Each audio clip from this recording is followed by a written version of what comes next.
Give me a co-host. Oh, yep.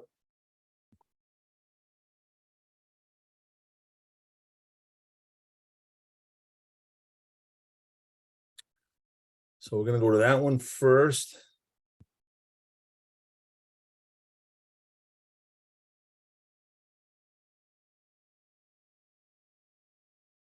So you can see that, right? Yep.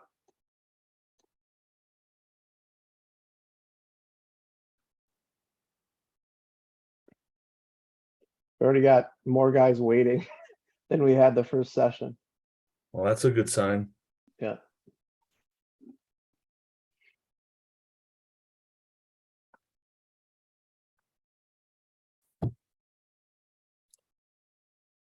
So boom, boom, boom, boom, boom. Stop share. And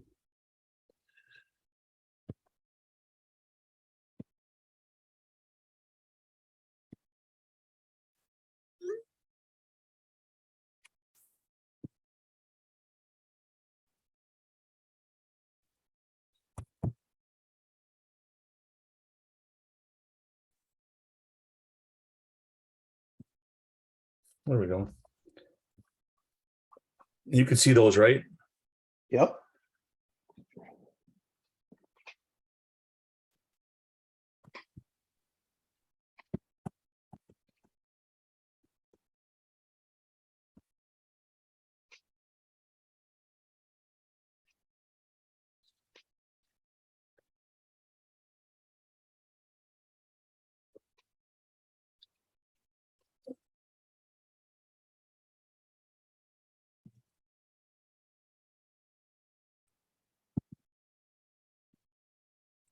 What's the date you guys start official practice? November 14th. But you guys are now able to do stuff with them in the fall? No, No. Once school starts, you can't do anything.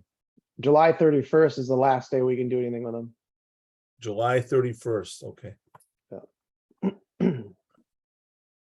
But a lot of these coaches may be doing some youth hockey preseason clinics for their associations that they're part of. Like I'm doing a bunch for Woodbury. So this can translate right into that for sure. Yeah. Oh, yeah, big time. Especially the last session. This one I think too. Good.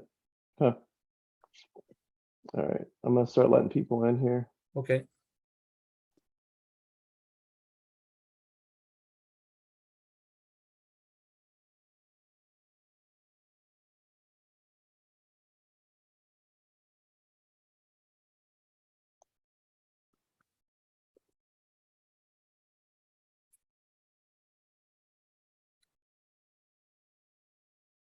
Hey, Goldie. How you doing, Roger? Good. How are you? I'm well, brother. Things are well. I got to see Watching your a little daughter. bit of the Klinka Gretzky Cup there. So Yeah, it was a tough one. tough one for the guys today, but Oh man, yeah, not that was a bit of an ugly one today. correct me if I'm wrong. Does Canada load up their team and Everybody's obviously got their best players there. okay, but we don't send any of our program kids. None of our national team kids are there. So exactly. So not that we're out of place, but it just No, we're not out of place. It's just you run into you have a lot of kids that have never played that level of hockey before. yeah. Yep. Like I was the GM of the team last year, and Okay. we had great players, and we had Zam Plant and Rinzel, and Yeah. we had some really good players. A bunch of guys, like 8 of them went in the draft, 8 or 9. But it's a big jump. Yeah. And You can tell Canada's got even against Sweden tonight, they got the higher end talent. They got about 10 drafts and Sweden's got about 2. well, yeah, So- last year our first game was against Slovakia, and normally we can handle them pretty good, but they just happen to have the number 1 and number 2 pick and the number Yeah. 26 pick. and the Yeah. number 52nd or 53rd pick. They were loaded last year. Yeah. So Yeah, the announcers kind of skirt around it a little bit, but you could see even today at the end there when the kids were a little rattled. So yeah, and it's really it's hard on the kid. I mean, we're usually at a bigger advantage when it's over here because of the you know it's a regular it's a NHL sheet. There's not a time change. The food's normal. The hotels are nice. sure. When you go overseas, it can be that stuff drags on them after a while. Well, if I don't get a chance, thanks for pulling this off. I know Dustin's been big behind it, but this started with that conversation in St. Paul that day. So Yeah, appreciate you helping everybody out. Yeah, I meant to call you because I was up in St. Cloud for helping the women's national team, and I got to Oh. watch your daughter play. Right? Yeah, she was up with her in the 18s. She had a bad ankle injury though, right? Yeah, she broke her ankle in July or I in thought. January, and then we had our second surgery to get the screws out in late May. So she's at about 90%, but I'm pretty excited. She just committed to Mankato with Harrington yesterday. Oh, So awesome. yeah, full circle. Imagine that. Like someone asked if we had a connection. I said, well, as a matter of fact, I started coaching in '96 with John at St. John. So we had a good chuckle in the office with Goose and John yesterday. So it was good. It's all Yeah, I good. saw those guys up there. I sat with them for a while because Johnny was my my assistant high school coach. Yeah, that's right. You Apple you Valley, got yeah. him started at Apple Valley. That's right. Yeah. Oh, it was Larry and the gang. Well, it was Larry. Yeah. It was Larry, Johnny, and Mark DeCenzo. Yep. And I think Tails was sniffing around a little bit at that point too. Dales was a senior. Uh-huh. God, are you that old? Yeah, I'm that old. I'm a year Okay. behind Tails though. So Yeah. I know Lolo's hoping to make it next year. She was one of the younger kids this year at the yeah, camp. because they pulled her up out of the younger camp, right? Yeah. And that was kind of a shocker just because she hadn't really skated much this spring. We kind of shelved her with she had a plate and 6 screws taken out of her leg. So That's what somebody had told me. You could tell too. There was some things just watching her where she was favoring it a little bit. yeah, she couldn't really do a full crossover and go, but she can Mhm. go and Well, she's tell got her I was impressed. mom's height. I will. She's sitting with her Mankato shirt on in the other room right now. So we're all Awesome. excited. There you But go. thanks a lot. I see the big wigs are here, Dustin and Johnny and the whole gang. So It's good seeing you, Goldie. all right, brother. Take care. Take care.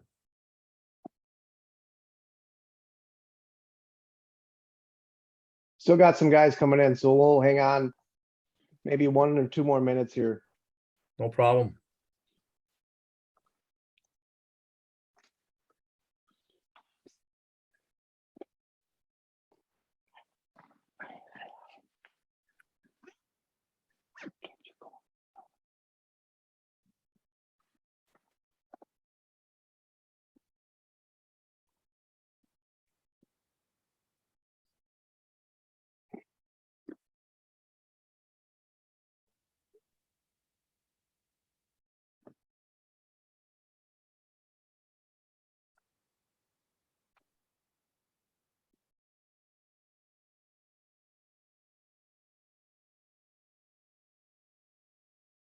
All right, let's get rolling here. Yeah, thanks for jumping on, everybody, at 8:30 on a Wednesday night. Appreciate all you guys being here. This is our second session of our development series that we've kicked off here this summer.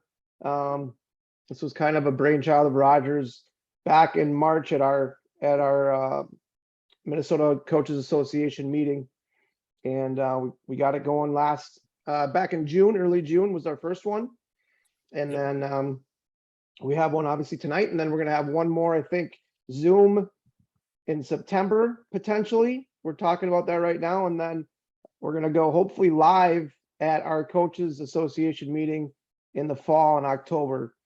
So it's a progression of different tactics and different ideas in development for kids from 13 to 18 is kind of the area we're talking about here. So I'll let Roger take over from here. We'll do some breakout sessions along the way. So I'll kind of randomize that when we get to those points. And if anybody has any questions for either me or Roger, feel free to put in the chat and I'll manage that, or just unmute yourself and and hop right in. So take it away. Yeah, well, good evening, everybody. It's great to have those of you that were here last time back, and some new faces and some familiar faces. I was just actually out in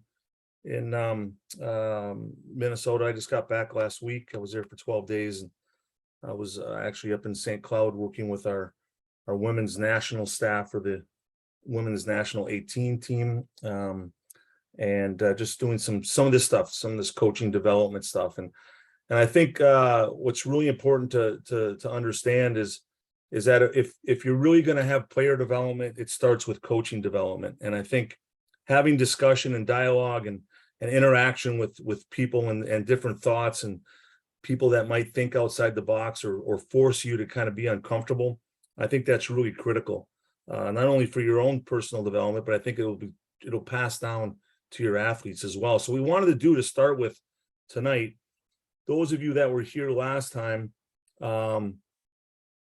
you obviously, this will be a review. For some of you that weren't here last time, I just wanted to take about 5 minutes or so to kind of just rehash or review what we talked about last time, because it's as Dustin said, this is kind of a progression, and a lot of it's going to be based around player development.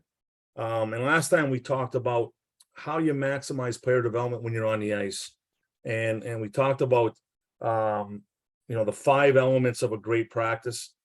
Having fun, trying to do as much as you can on the ice with decision making. Everything you do, try to make a read, a decision, something that challenges the players, gets them out of their comfort zone, something that looks like the game. And then obviously you're always concerned about repetitions and touches.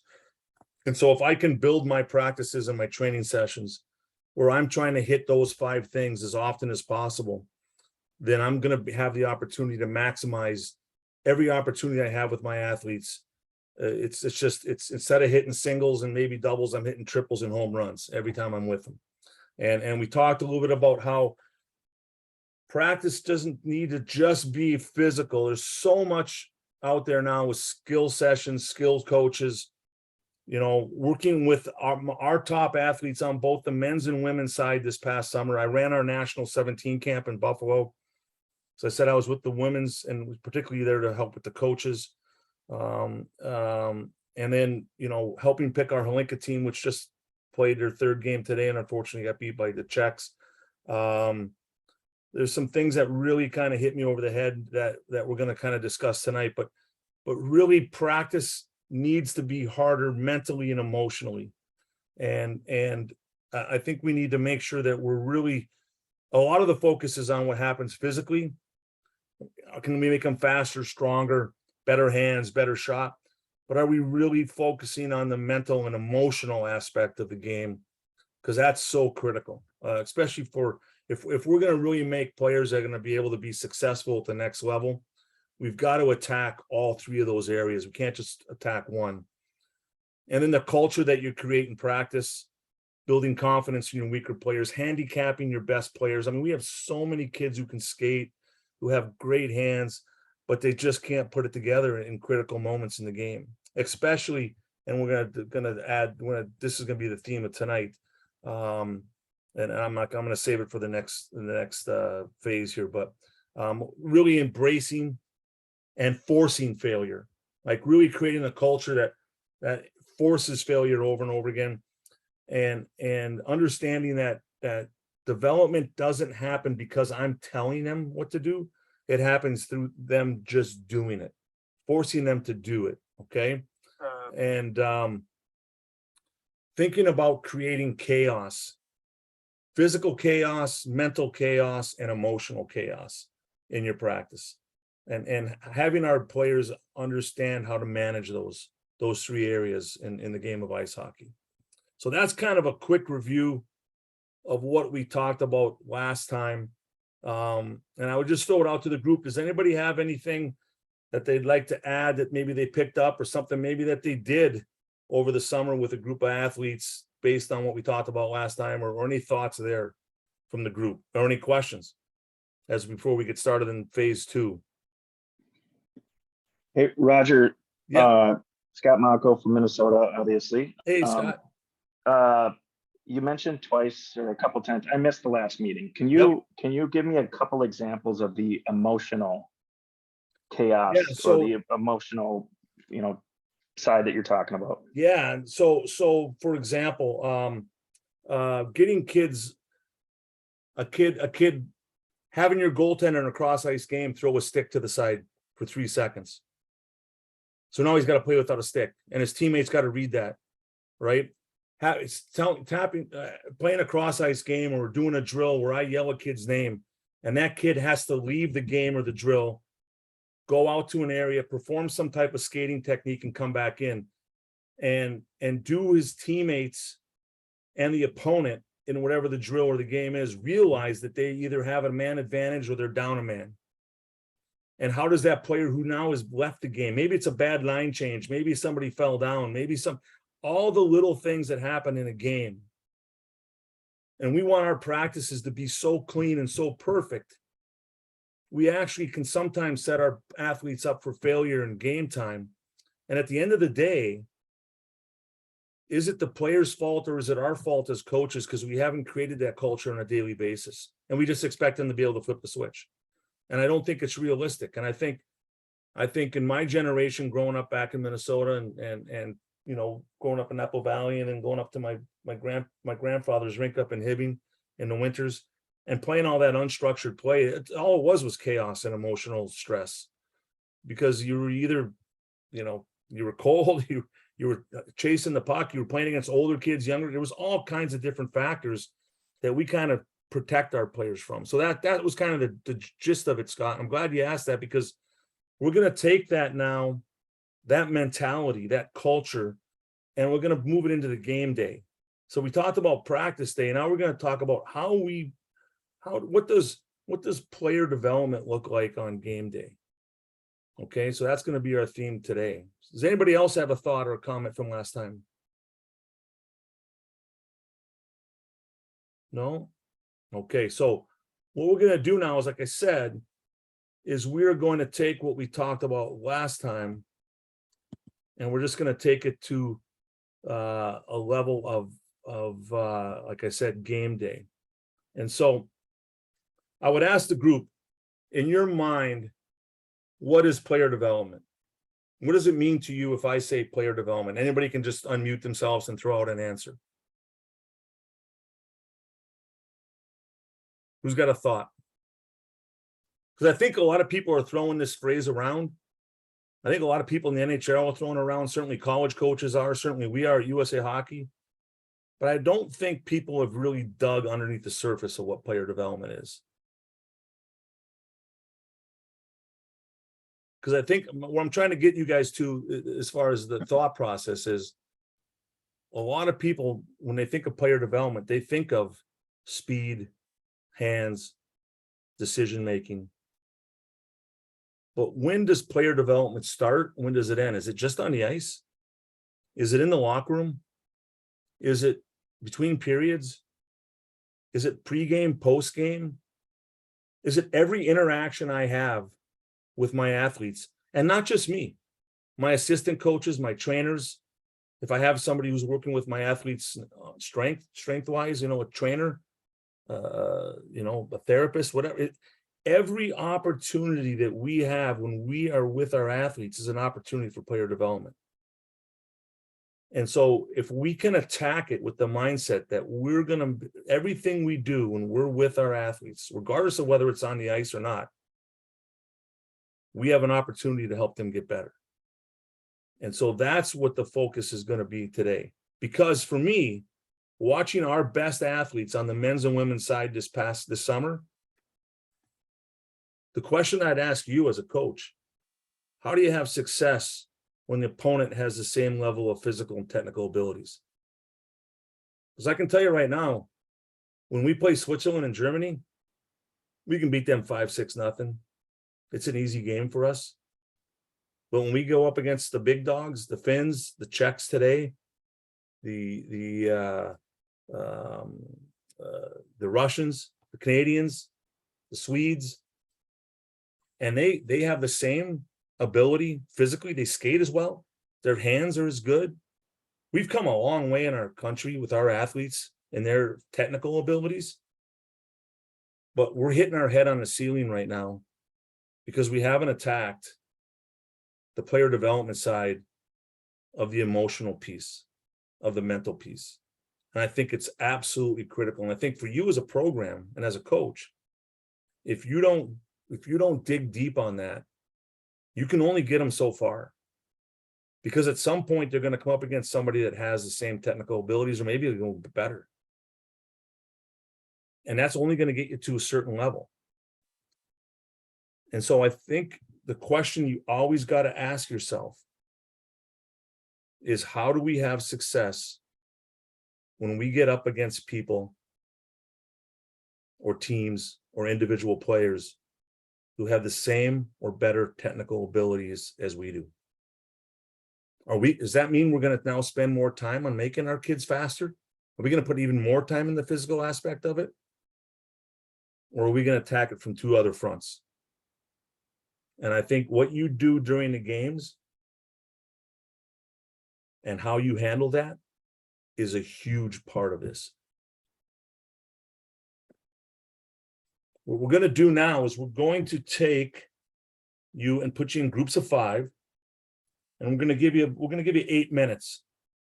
And what I want you to do is I want you to think about yourself as a coach. I want you to think about people that you played for or coached with. And I want you to think about, on game day,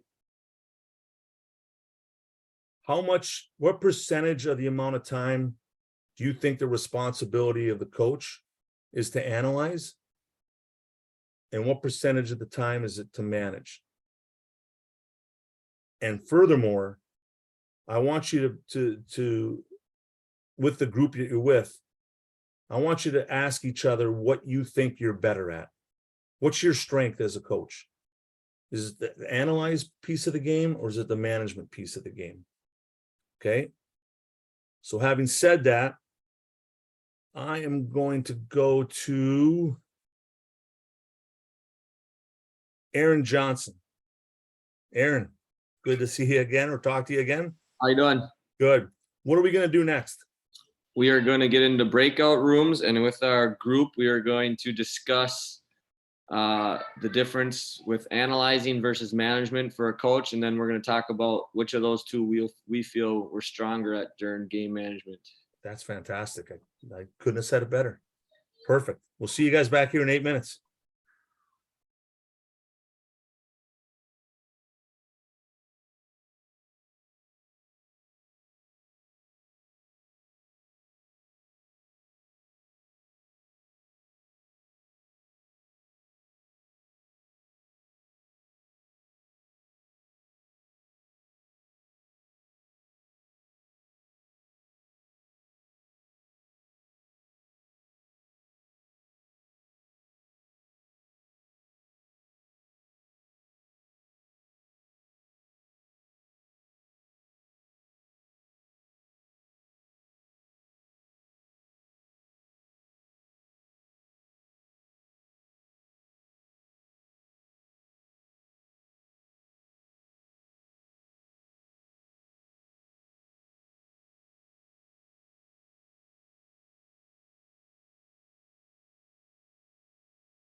That went by fast, Aaron. That was fast. We probably could have used another 10, 15 minutes in the group I was in for sure. We had a great story. We got cut off right in the middle. I might have made a mistake and not have moved it to 8 minutes. It might have stayed at 4. Sorry. No, I think it was 8 actually, because I remember looking up and it was Okay. at 6 at one point. So We Okay. were just learning the tactical advantages of Andover High School. We got cut off, so. people I'm gonna were have to sharing call Manny secrets. tonight. That's what this is all about. That's right. Yeah. We're Sharing just figuring it secrets. out. So we're copycat central over here. And Austin, I hope you don't think I look like Bob Mancini, because people get us mixed up all the time. And if you say I look like Bob, I'm going to kick you off the call, because that would be an embarrassment to me and a compliment to him. But anyways, you'd never think people would see 50-year-old overweight Italian balding people before, but it happens all the time. So the reason for the breakout rooms, and for you guys to discuss this, is exactly what happened in our room. And that's just to kind of learn from each other and kind of sit back and think about what does in your mind analyze even mean? Like, I think some people maybe took that word and I can tell you personally, as a young head coach in Division I college hockey, I way over analyzed the game during games, and I was a terrible bench manager, terrible. When I look back at it, and it's something I wish I could go back and fix, but if I get the opportunity, I will change that piece of it. But, and I don't think there's a right or wrong answer. I think it's what works best for you. But I think, in my opinion, being around a lot of different coaches and a lot of different coaches from different countries, I think the analyze piece. What's the danger in your guys' mind that came up in your breakouts? What in your mind might be some of the danger of over analyzing the game? Make it too hard for our players to think. So you might be yeah. But don't. When I say analyze, I'm not saying you're going to analyze and then give them feedback. I'm just talking about you as a coach. Think about you as a coach and the difference between analyze and management. What's the danger for you as an effective bench boss if you're over analyzing, you think? I think you could focus on and a continued focus on something that maybe just won't change in the game, and it's something that is a constant focus of yours throughout the game, as opposed to focusing on other areas that maybe your team has strengths on, or more areas that you can control versus the one that you are constant worry of. Yeah, so I think where I'm trying to get you guys is to think about that analyzing practice is way more important than analyzing the game. And I think what ends up happening is a lot of coaches manage practice because they're running it, and they don't analyze practice. And then a lot of coaches watch the games and they're analyzing the game, but they're not managing the bench. And I think that's kind of backwards if you really think about trying to get ultimate performance and continued player development, right? I'll tell you a quick story, and I apologize if I told this last time, because I do a lot of these, so I get the stories mixed up. But I talked about it, I think last time I did mention his name, a guy named Bill Beswick. And I talk about Bill a lot because I got to meet him through our soccer coach when I was coaching at Brown University. And Bill was a mentor coach for Sir Lloyd Ferguson with Manchester United and the English national soccer team. And Bill taught me a thing. He called it red, yellow, and green. And when you're on the bench and you're managing your team, do you know when your team's in red or when they're in green? And if they're in green, when they're moving towards yellow? And how do you get them out of yellow back into green? Because I tell you, a lot of us are pretty good at driving them into red. A lot of our players individually and teams, we drive them in the red with what we say, when we say it, and how we say it. And think about that. And not only think about, don't only think about your individual players playing in green, yellow, and red, but think about you as a coach and your staff. Do you know when you're in green or moving into yellow or in red because of a call by an official, or because of a mistake by one of your players. And for me, management isn't just who's out next. It's not just matchups. It's not just managing, moving guys from one line to another or switching D partners. It's really sitting back, using the strength of your analyzing skills to really read the breathing patterns, the emotional state, somebody in our group mentioned focus. Like where are your athletes at a given moment? And what I say or how I approach an athlete or my body language can drive an athlete right into yellow and in the red, and maybe not even get them back into yellow from red because of me, not because of them. And so what's some other thoughts that came up in the other groups about the balance of analyzing the game or managing the game? Who's got some other thoughts?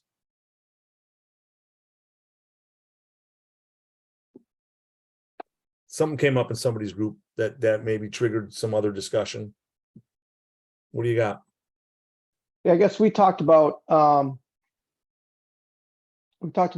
in game what we were watching, and Mark and Goldie both mentioned that they're watching how their team is playing. And then my next question after that was, okay, so you found somebody that maybe not playing to the level that of the expectation that your team has. How do you approach that to get them, in your words, Roger, how do we get them out of red into green? Yeah. We got cut off just as Mark was giving that answer on how he handles it. But it was interesting to hear how both guys kind of they watch their team more than necessarily the other team, and just making sure that their guys are playing as hard as they should be and to the level expectation that they have. Manny, Mark, what's the secret? What do you do? Well, let me take one step back. I think deep down, right, we're either analyzers or managers. You know, Correct. you can try and be one or the other, but you have a natural instinct to do one or the other. So start there. And what I focus on us, but I think you're kind of trying to drive us to, because I've been thinking a lot since you started talking when we came back, was coaching sometimes in games is treating a symptom and not the illness, or you're treating the illness and not the symptoms. And the problems that you're seeing in games can probably go back to a deficiency in your practice or the way you do things. And so that's where you're getting.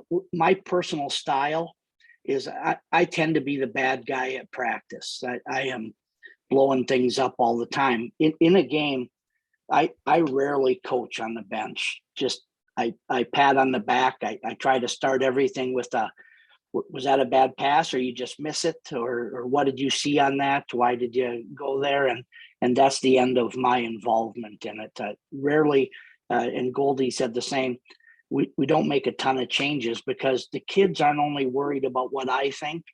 They're worried about what their girlfriend thinks, what their mom thinks, what their dad thinks, and they're driven into yellow before you even get a hold of them when they make a bad play. So I covered a lot of ground there, but that's kind of. Well, I think the thing that everybody needs to realize is a lot of the greatest players in any sport are super insecure. That's part of what makes them great. And so you have to be really careful on how you even handle your top players, let alone your kids that are probably struggling with confidence. And so how you say things, when you say things, the tone, the messaging, how many of you practice what you're going to say to your team or your athletes before a game or in between periods? Think about that for a second. How much time do we spend developing a practice plan? And maybe how little time comparatively we spend on what we're going to say, which in some cases may be just as important, if not more important.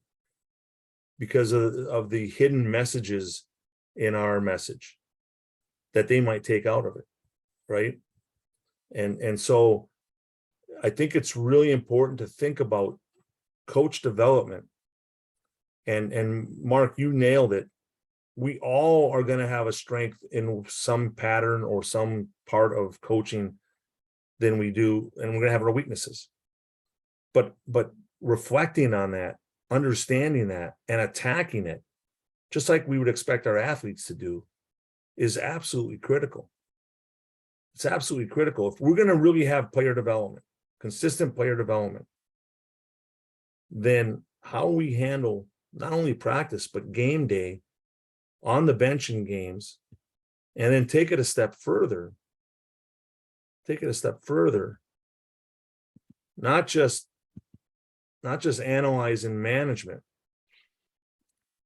but let's think about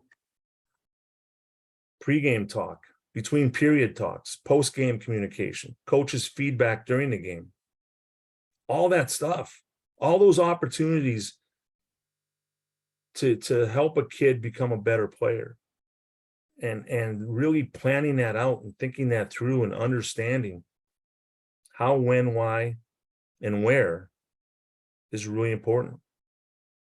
Who's got a thought on maybe something that came up in the because we could have probably talked about analyze versus management for another 45 minutes. We just don't have that time. And part of the exercise was to just get you to maybe step back and think about it, and use. I would strongly suggest all of you have a mentor or start a mentorship group within this group. That's part of what I hope the goal of these Zooms and this process moving forward for all of you is that you feel like you can have somebody, whether it's me or somebody else that maybe you don't play against, that you can talk to and fire stuff back and forth and learn from, because I think that's a huge part of coach development. And coach development, think about this. I want you to think about this for a second. Think about a professional team. Think about the nutritionists, the sports psychs, the trainers, the strength coaches. Think about all the people that are there to help the athletes become better. Who's there to help the coaches get better? What resources, what financial backing is happening with the Minnesota Wild or the Boston Bruins, and making sure that their head coach, most importantly the head coach, because his job is to help his assistants get better and the players get better, and the culture that's there falls on his shoulders. Who's there to make sure that that coach is okay, that they have somebody they can talk to, that they have somebody that they can lean on, somebody they can be vulnerable to? And it's just a missing piece of athletics, especially as you go up the ladder, and you guys are at the top of the food chain, amateur wise, except for college hockey in Minnesota. And so how is this going to work? How are we going to get better at this? Because if we're not in a good place, player development isn't going to happen. It's just, you're going to hit your head on the ceiling again. So Go ahead. I'll jump in real quick with Yeah. the personal.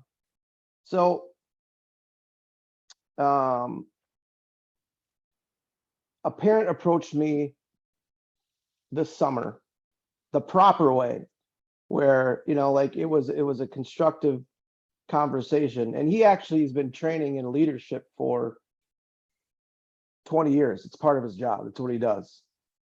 And after our conversation, I flat out said, hey, listen, like, I loved what you're telling me. I'm learning a lot from what you're telling me here. Can we meet monthly right now? And then can we meet weekly during the season? Nobody needs to know, but him and I. So that's, and going off the way I was last year, I knew I had to make some changes from the way I was behind the bench, the way I was in practice, and the way I was between periods. And this guy came in my life at the right time with the right message. So I mean, it's you guys can take it for what it's worth, but I met with him once already. My summer was completely different, from on the ice to when we scrimmaged to how much fun the kids were having. And I've seen a major difference in myself as a coach just from meeting one time with this guy. So I'm excited to see what else he brings on. So to your point, Roger, getting somebody that can be a mentor can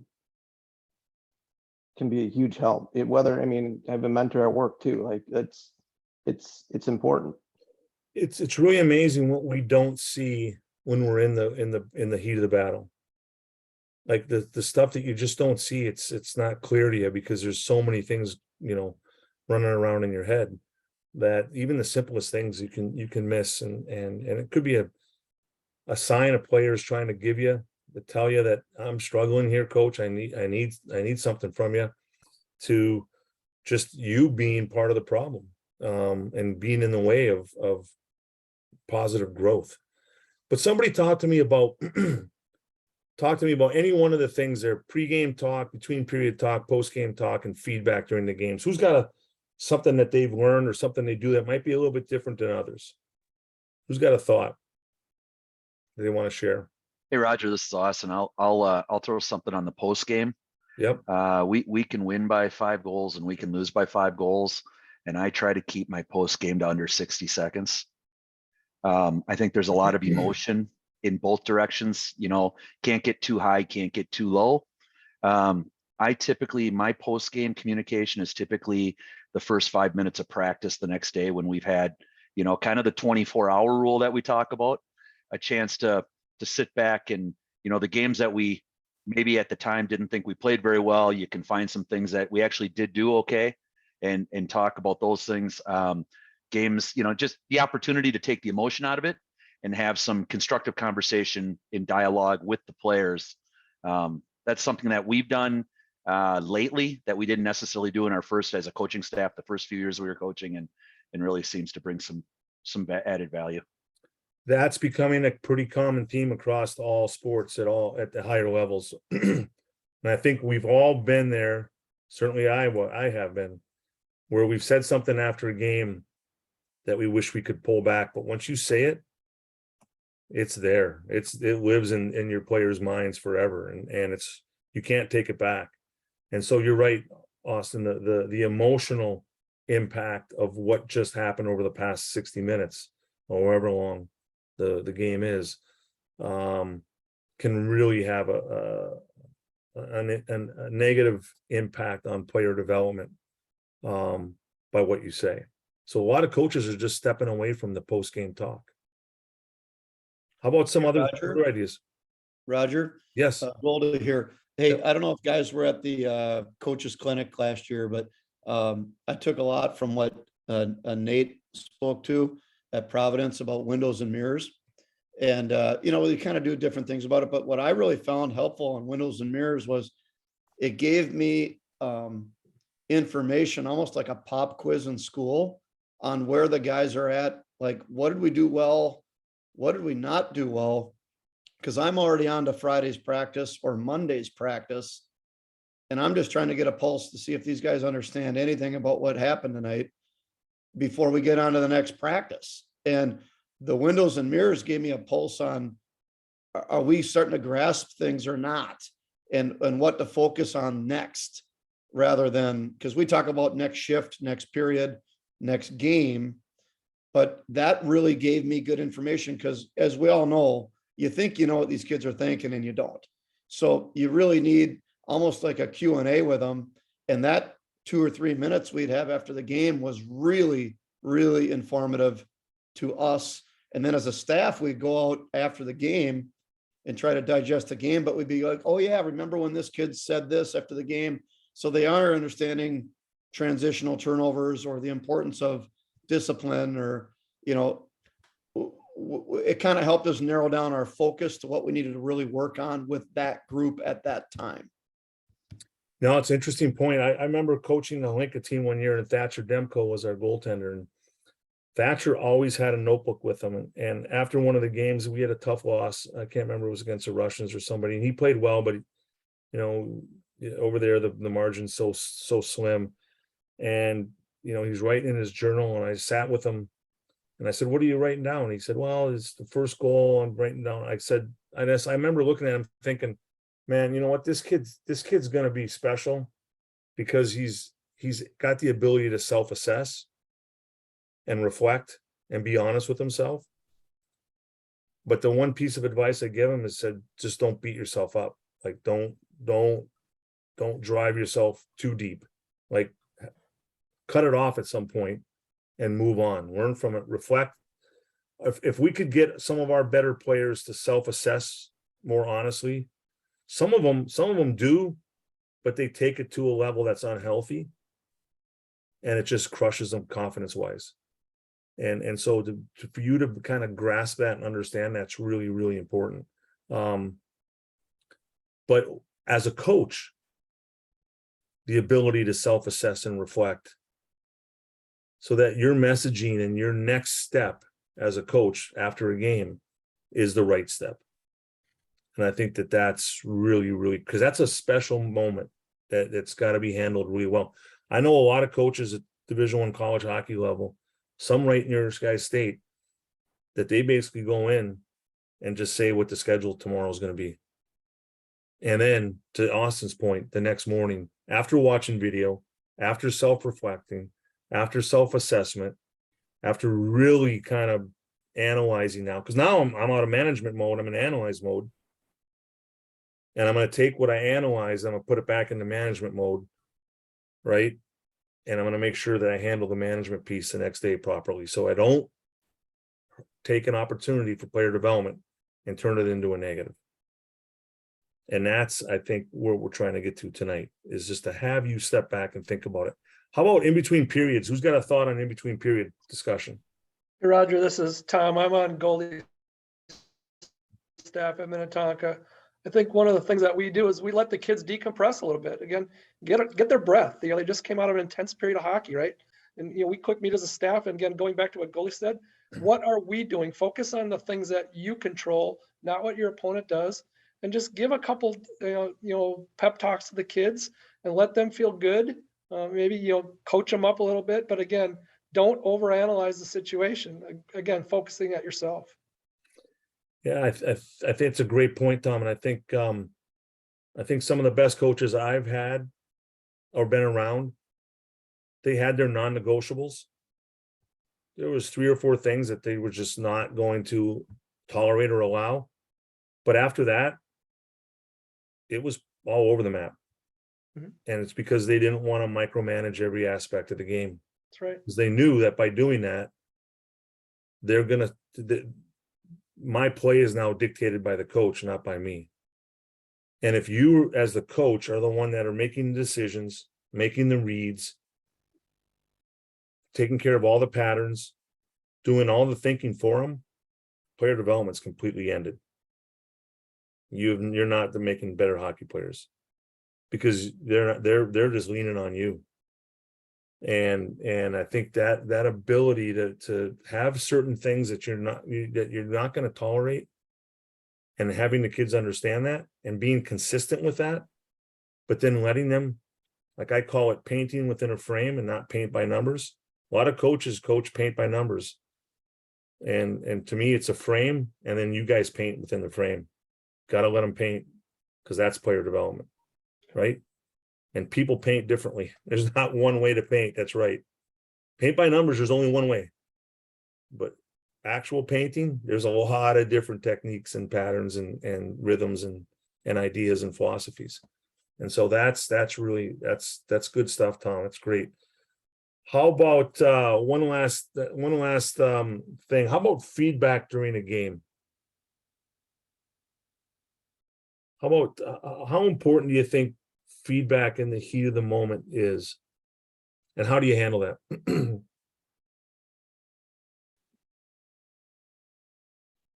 Well, Raj, I think you got to really get a pulse on your players. Like, some kids respond well to immediate feedback because it's a quick recall, as long as it's not disciplinary. Like, hey, this situation, it just happened last shift. But again, that takes like a staff that has enough bodies on the bench too, where you can't do that when you're running game management shift to shift either. That'd be probably more what like Mark was mentioning, where he's, hey, what were you thinking here? You know, kind of really simple, low emotion stuff. But like, as we all know, these kids are so distracted on everything. I mean, they don't know what the hell they did a period ago. So to me, like feedback somewhat needs to be fairly recent.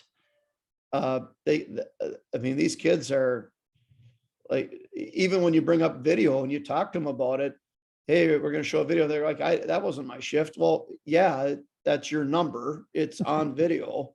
That's you in the frame. No, that wasn't me. Well, okay, we can agree to disagree. It's, you know, it's a whale's vagina. It's not San Diego. But like, you got to get to a point where you're telling kids honest feedback directly. And I think in game, it does help in some scenarios, even though I know it can get complicated. Yeah, I think the most critical thing that I've learned in the last 2 years is what they call stickiness. How do we make feedback stick? How do we make sure that what we're saying actually lands? Or am I just the teacher on the Peanuts cartoon? Or it's just white noise? And I'm actually saying something not to make the player better, but to make myself feel better, because I feel I have to check off a box. I mean, how many times as we have a coach kind of unloaded to make us, to get the poison out of our system, to make us feel better, but what's the impact on the team and on the individual athletes? And so I would say to you that feedback, in most cases, unless it moves into your non-negotiable box, needs to be because of a pattern. There's got to be a pattern. It can't be a 1 or 2 off. It's got to be a pattern, and it's got to be through questioning. Because I might from my spot on the bench, I might have thought I saw something, but I need to ask the kid, what did you see? Why did you do that? And guess what? I might learn something from the kid, but they probably have the answer already. And so you're just unloading a bullet that you need to save for probably a more important time. So being careful on coaching feedback and how the best coaches I've been around handle it is they just walk up and say, so what did you see? What was your thought there? What were you trying to accomplish with that play? And instead of coming down to the bench and really being, to me, that's bench management. That's helping a kid move from maybe yellow or red into yellow or green, because now you're giving them ownership. And I guarantee you that 99% of the time, they're going to give you the answer you were going to give them, but they own it. You didn't do anything. You just asked them a question. And it's so powerful. It's hard to do because we want to have the answers. We want to solve all the problems. But if they're not solving the problems, player development is not at the level that you need it to be for your players to really take that next step, especially your better players. Okay. So some things to maybe kind of think about there. What I wanted to do is open it up to any questions, any comments, any thoughts, because we're at about an hour. And what I wanted you to do is I wanted you to take down my cell phone number. I wanted you to take down my email address, because we have a really good group here tonight with numbers. And so what I'd like to do is we're going to try to keep progressing this. But down the road, instead of listening to me, I'm going to bring in some guest speakers. And I was waiting to see the buy-in from the group, and the buy-in from the group tonight was pretty impressive. And so before I reach out and use a marker on somebody special, or a couple people that are special, some people that can, bring in maybe a different perspective, I wanted to make sure that this group was both feet in, so to speak, if you know what I mean. So take that down, but I'd also like you to send me a note on what some topics you think would be beneficial to either you or the group in itself. as far as, and there's no wrong subject. There's nothing right or wrong about it. So having said all that, anybody have a question or a comment or a thought on anything we talked about tonight? Yeah, Roger. Yes. Hi, I'm kind of, this is my third year coaching, right? I'm kind of new into this thing. But last year we had an emotional game. I don't know if it was against South St. Paul or Tart, one of our rivalries, right? Or Simley, whatever it was. And it was a big buildup and the guys were ready for it, but they fell flat. And then, so after the game, and I just want to know if this is a thing that you can do or you guys have done. I asked everyone, we have like a group chat that we have. And I asked for feedback from my players about what I need to do to be a better coach. And I'm sure, I don't know if you guys have done that before, if it's worked or had failed or not, but it was my first chance to get to see, because we have a lot of mutes on our team. Obviously 90% of them don't say a word, right? Yeah. And it was great. It was great to understand. And it was kind of early enough on the season where I knew where they were at and what kind of needed for them individually and where they saw that their team and their self and what, you know, there was a lot you could grasp out of most of their answers and stuff. But I thought it was a really cool thing. And I didn't know I just threw it out there. Not knowing what I was getting myself into. And it helped me throughout the year about who I could, you know, prick and who I could just, you know, cuddle basically, and help them grow. I hope it, you know, I helped them grow in it. Yeah. What you did, George, was you gave them ownership. You Yeah. gave them responsibility. And some of the kids will run with it and some of the kids aren't confident enough to run with it. But those are the ones that you know, and then you got to help them out. But I think one of the things that you got to be consistent with some of these things. So when we went into the breakout, did you notice what I did when we went into the breakout? What I did before we went into groups of 5 for 8 minutes? Yeah, you asked someone what we were going to do. Yeah. And I actually called on somebody specifically. Mhm. And if I do that consistently, people are going to focus. People are going to listen because they're not going to want to be the one that doesn't have the answer. And if somebody doesn't have the answer, it's okay. You know, if Aaron didn't have the answer, I would have said, hey, you know, Mark, can you help out your buddy Aaron? You missed this one. It's okay. Help him out. You know, we turned the puck over. We got to pick up the pieces for him. You know, but building that culture where because adult learning, so much of what we do is through a fire hose, and it's what we call push. We push information. We just push. And if we can pull it, if we can give ownership, and that's what you did, George, you gave ownership to the players and you gave their team back to them to a certain extent, knowing that you're still going to be the puppet master, but they don't need to know that. They don't need to know that you're doing that. They makes them feel special, gives them responsibility for their development. Because for us, through sports science and child development learning science, when a kid turns about 13, 14, the responsibility for their development is solely on them, solely on the athlete. And so the athletes you guys are coaching, the responsibility for their development, if they're going to move forward, it's them. Now, the culture that we create, the environment that we create, how we handle certain situations, that is either going to make it easier for them to take that responsibility or more difficult. And that's why this discussion tonight and all the other stuff that we're going to talk about through the series is really critical, because it's the coaching side of it. But to get your players to grasp that it's not mom and dad's, it's not yours, it's not their teammates, it's their individual responsibility to get better.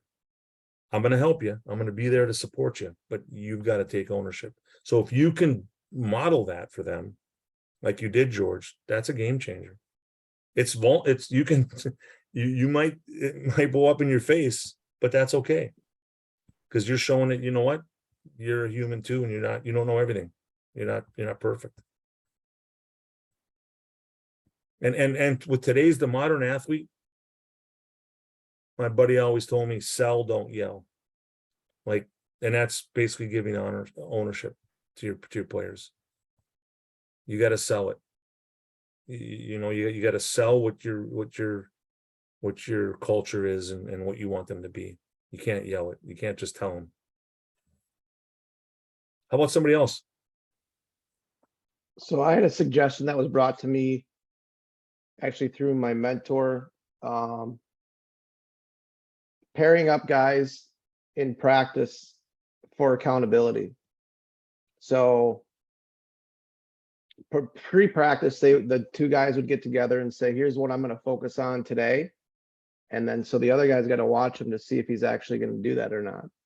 And then they come back after practice and give their feedback.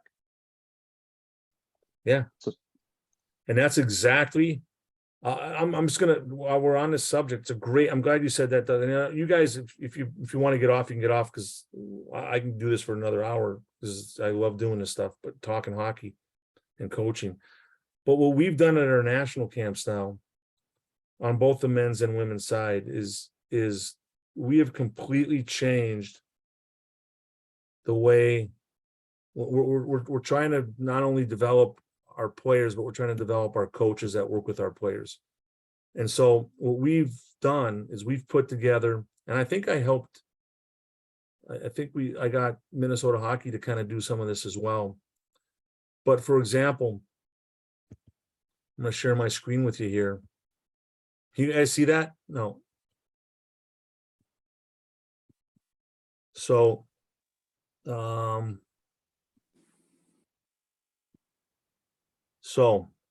if I had a theme, and say the theme was working early, okay, and working early is just kind of a fancy name for anticipation, working physically but mentally early, so that I'm in a good spot to make a play.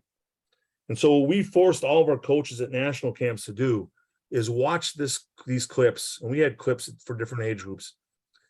And their job as a coach was not to give the players the answer, but to design questions for the players to come up with the answer.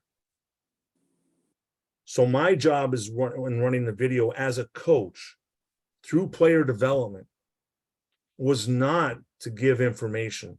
It was to pull information out, was to guide them to the answer. And so if we're watching 43 here and we're talking about the concept of working early, okay, we would say to the players, and I'm sitting in the back of the room. I'm not in the front of the room running a video session. I'm in the back of the room. And what made me think about this, Dustin, is a lot of the European teams, they'll do it with partners. They'll do it in groups of 3.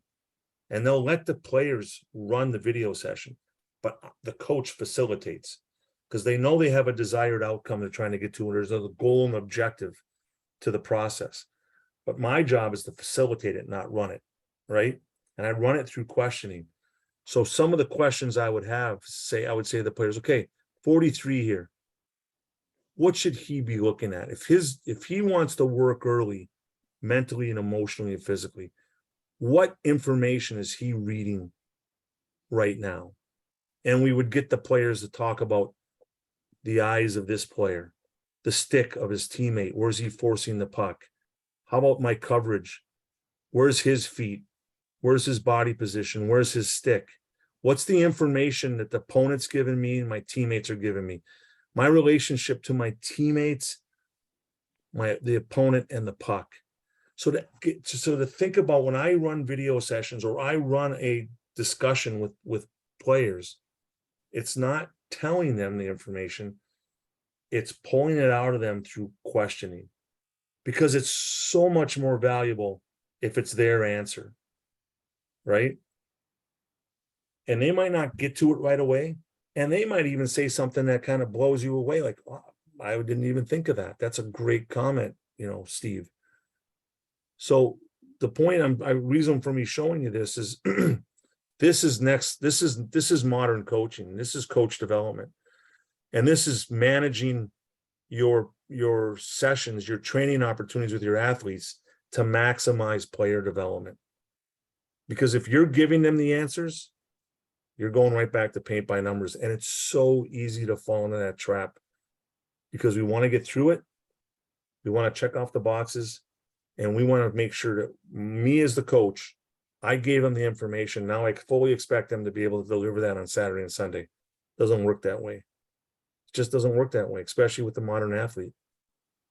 To George's point, you got to give ownership and you've got to give responsibility and you got to give them a voice. And it's not going to be pretty early. And if you want your kids to communicate and talk, then it's got to be a safe, productive, positive environment.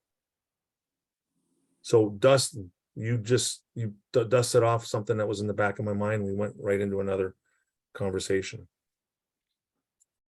One last question or comment, and then we're going to shut it down for the night.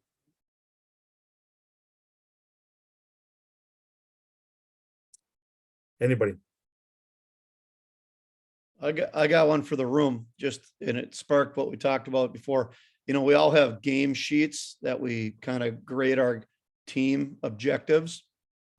Do we really have a staff objective criteria game sheet that we can reflect on, that we can kind of mark off too? Like, plus minus whatever, but like, what is that criteria? And it goes back to like you said, maybe the emotions on the bench, first and second intermission, post game. Did everyone on our staff meet their objective for that night, whether you were in charge of, analyze or game management or face-offs, as simple as that, or shots, zone, turnovers, whatever. But are we doing like a checklist for the staff? And I'm starting to think in my mind right now, I need to get one of those, because I think that would help our staff improve as much as our team. Yeah. So if you guys have one, email it to me. No, Goldie, that's a great point. And I would tell you that if I got back into coaching, the first thing I would do is I would have somebody track my practices. What I mean by tracking them, I'd have a goal for that day, and I would make sure that that goal landed. Because I've seen a lot of practices that have good intention, but if you really went back and analyzed the amount of touches, the amount of time at the board, the amount of feedback from the coaches, the amount of shots that were, whatever the objective might be, so many times we fall so far short. And then we get mad at the athletes. And somebody mentioned it earlier. Was it the athlete's fault, or was it the coach's fault? And I can tell you that 85% of the time it's coach's fault. And it's because we think we're delivering something because of what we're saying and what of the objective we had in our mind. But to take it a step further, like you just did, Goldie, to have somebody, a mentor, a family member, a buddy, a brother, analyze me as a coach on the bench. Like what do I look like when there's a bad call, when we give up a bad goal? What's my body language like? What's the messaging I'm sending out to my players and my staff? And I think it'd be eye-opening. Guys, I hope you picked up a few things tonight. I hope you enjoyed it. Again, feel free to reach out at any point. And you got my cell phone number, my email, and I look forward to doing another one of these and then seeing everybody in person in October. Good night, guys. Thanks, Roger. Thanks, Roger. Thanks, Roger. Thanks, Roger. Thanks, Roger. John, why don't you stay on for a second? Ammerman, okay? Thank you. Good night, guys. Right. Night.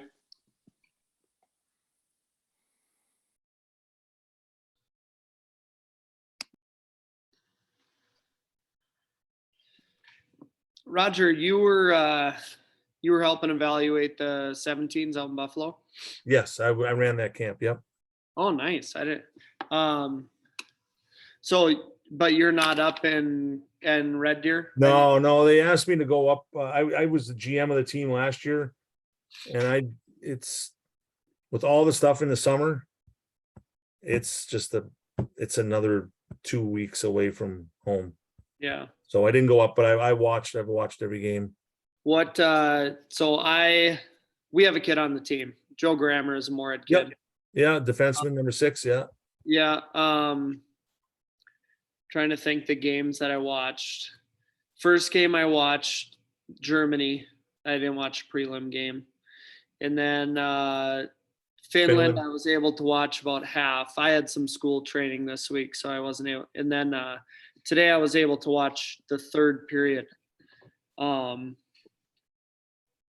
I guess I will get your take on the team first before I give you my take.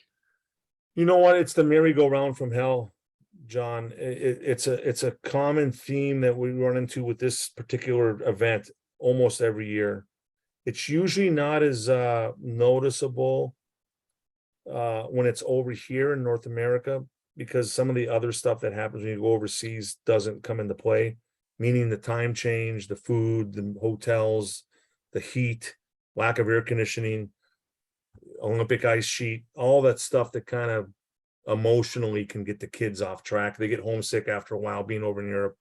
I mean, last year with COVID was a complete disaster with having to wear masks and tests every day. But what ends up normally happening, and it goes back to the question I asked you guys right away.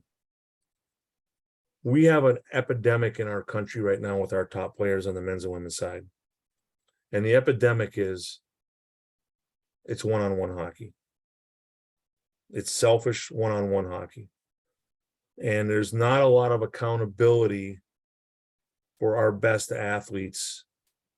And so if my feet, my hands, my physical attributes are not going to be able to get me by, how can I still be an effective player? And the only way you can answer that question honestly and have it work is I need to be a good teammate, and I need to use others.